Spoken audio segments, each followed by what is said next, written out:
First of all, congratulations on Sally Get the Potatoes. It is a fascinating watch. It is very nicely done. Where did the idea for this story come from?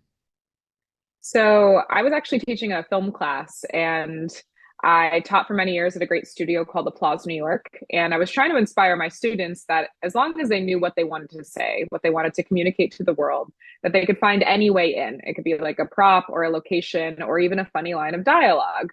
And so we had them do an exercise and just shout out random lines of dialogue. And one of my students, Morgan Zoya, shouted, "Sally, get the potatoes." And everyone laughed because it's clever and specific and interesting. And it moved me. And I said, no, I think there's something here. I'm going to go home and write a script. I'll show you what I mean, just as an exercise. And I did. And I brought it back and they were impressed, but also they realized how you could really use it as a jumping off point. And then it actually ended up being Morgan Zoya, my student, who turned into my executive producer for this film. So she came back from college a couple of years later. She's now at film school and said, "Hey, what are you doing with that Sally script? I really liked that." And along with another student, Leela Malati, they said, "We'll help you find a location." I said, "If you can do that, I'll give you executive producer credit because that's a really big location." And that's how this all came to be. So it was a really full circle teacher becomes a student moment. Oh, that's fantastic. Working with kids is kind of difficult because it's not only capturing their attention, it's keeping it. Uh, you know, how how inspirational is it to have been able to not only create a moment, but then move forward, create a script, and inspire in the way that you did this young person who came back to help you make this short. I will say, I think teaching is one of the most valuable things we can do in this art form because it constantly requires you to make sure you are learning so that you can then teach these students. I have always loved working with kids. Applause was a great training ground for me, and I have directed thousands truly of short films starring kids. We have a YouTube channel that has over 1 million subscribers and over 1 billion views. So obviously the content grew really quickly there. And even as a child, I grew up as an actor. So I was the kid on stage and in small independent films, and I loved it. I was so hungry for it. And I'm so grateful for the adults that I met along the way because they really gave me a lot of respect. They wanted to hear what I had to say. I felt really valued. I felt like my voice was heard. And so I'm trying to return that as well and keep giving that to the world because as we know from even watching documentary like Quiet on Set, that's not always the case, but it can be if we lead with the right intention and integrity. And so, both working with my former students as these executive producers, it was really thrilling for me to watch them walk around the set. They could be wherever they wanted to be, they could ask whatever questions they wanted to ask. It was empowering for them to see how a real film set operated, as well as working with Kinley Hyman, our lead actress who plays Sally. Obviously, having a 6-year-old star who's basically in every shot of the movie is a little bit of a challenge for some folks, but I was ready and eager to take it on. And it was such a wonderful relationship that we developed together. That's fantastic. Having such a topic like a child like losing her innocence in the way she does, it's not, graphic or violent, but it's hearing all these different things. For you as a director, how do you direct a young person to go through this when they haven't? So Kinley really didn't know what was in the script. And just to give folks a backstory, the script follows a character named Sally through her home in a laundry basket, and she's spying on each member of her family behind closed doors, unbeknownst to them. So this is a wealthy family. The laundry cart is being pushed by the housekeeper. And it really is this moment where she's learning all these small truths that really do impact her in a big way.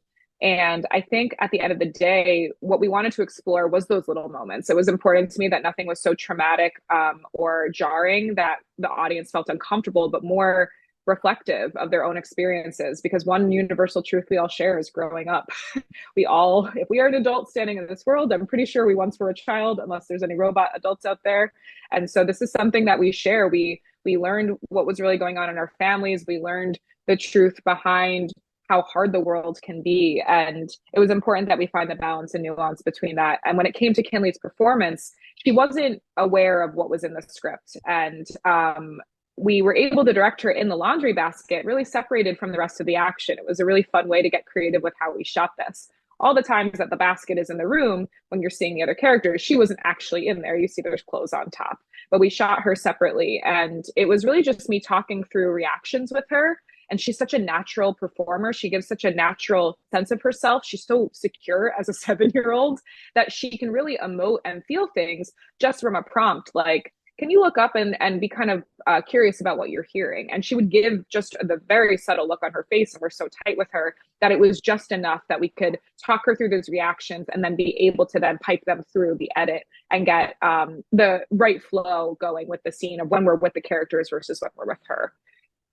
It's not only your main actress that's so fantastic. Every single family member has their unique quality that they really bring out in their character. How did you find all these actors, and what was the process like in directing them as well? Thank you for asking that because I do think Kinley's getting, as she should, a ton of attention for this, but the cast is so strong and I love to celebrate their work and who they are. We are a New York based crew, so most of these actors came from New York. I actually started as an actor, as I mentioned, so I had some relationships with them. The woman who plays the mom, Lydia, her name is Amanda Ferguson, and I'd actually seen her in a play a couple of years ago with a good friend of mine starring opposite her, and I called her in immediately for this. So I felt very passionately that she was right. When it came to the dad, Clark Carmichael, he's fantastic talent. He actually came from my former manager back when I was acting. I was having the hard time finding someone who looked like they could fit in this family, but also who could give this really emotional performance without a lot of dialogue. It was a bit of a hard ask from an actor. There's an authenticity, I think. I don't want to give too much away, but to the emotion that we're seeing him experience, that was really nuanced, and I wanted to capture it in a really authentic way. And he did such a beautiful job. And then the rest of the cast came through Breakdowns Express. So thank you, Breakdowns. We filmed during the strike, so a lot of these actors were available, which we're really grateful for. Quinn Hemphill, in particular, just came off of the Bad Boys 4 set. So she was actually on strike waiting to go back to that set. But because we were a micro budget short, we were able to work with SAG actors legally and have them both be creatively fulfilled and also give them something to work on during a really hard time. So all of them came through various channels, but I will say it was really thrilling building a family that felt cohesive. And I'm so glad that it feels like it's resonating with the audiences. Definitely. I do hear a lot of people at the red carpet that were talking about how impactful this movie is and how great and high quality it is as well. For you, having been with this script for so long, how does it feel bringing it to Dances with Films and having it seen at the, iconic Hollywood TCL Chinese Theater?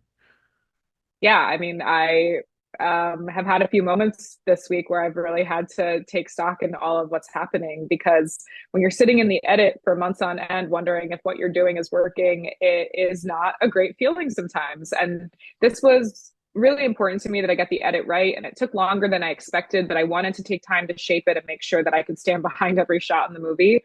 And I'm glad I took that time because now when I stand here at Dances with Films, it is so exciting to watch people take it in and I feel proud of it. And I also feel like I know why every shot is in there. Obviously, anyone who makes a short does not have enough time or money to make this short for the most part. So we're all kind of reconciling with killing our darlings, but also making sure that what's on the page, you know where you can trim them when you get into the final edit. And there is nothing more beautiful than standing in a group of really talented filmmakers and having them get something out of what you're trying to say. And the respect that I have for Dances with Films and everyone they bring in is so high that having this positive feedback is just, it means the world. And it also means that I don't have to sit alone and be with my editor 24/7. We can share this with the world now. And it makes the journey really, really worth it. And even though this is a short, is there any plans to expand on this world? Because there's so much that goes on, and yet there's still, as an audience member, so much we want to know.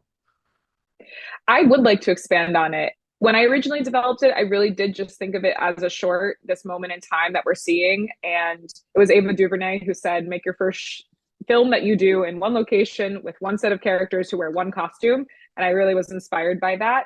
But I think in this era of White Lotus and Succession, there's something interesting happening where we're all looking at wealthy families on TV and movies in a different way. But I don't think we've really seen it from a child's point of view in an accurate way yet. They watch, a TV show like Succession, the kids are around. You obviously feel bad for them for many reasons, but we actually don't get to go into their rooms very often. We don't get to see what they're texting or playing games on their phone very often. And I would be interested to explore these worlds from a child's point of view because I think there's something that's misunderstood about kids like this. I think from the outside, there's this feeling that they have everything and they should be so grateful. But at the end of the day, they're just kids. They don't know what they don't have, and they don't know that maybe what they actually do have is a sacrifice for something else, like the time from that they get with their parents, or the way in which they grow up in these pressure cooker environments and these really elite schools and elite families, and they can't fail or make mistakes. And I worked with kids like this for a long time, and I think they deserve just as much compassion as everyone else. So I would like to make a feature that